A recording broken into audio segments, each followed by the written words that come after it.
there hasn't been a great amount of stuff to celebrate in the year 2020.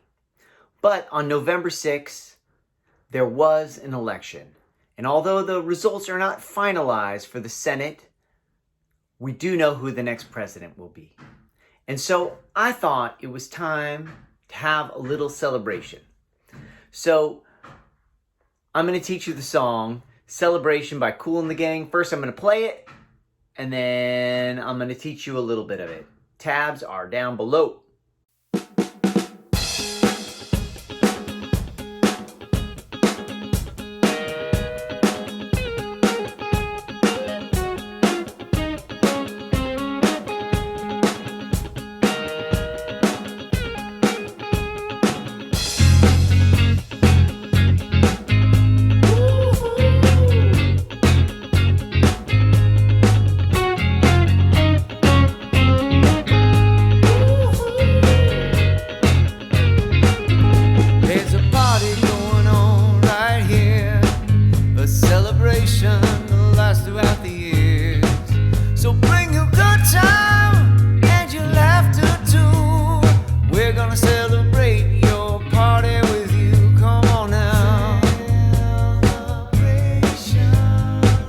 Let's all celebrate and have a good time.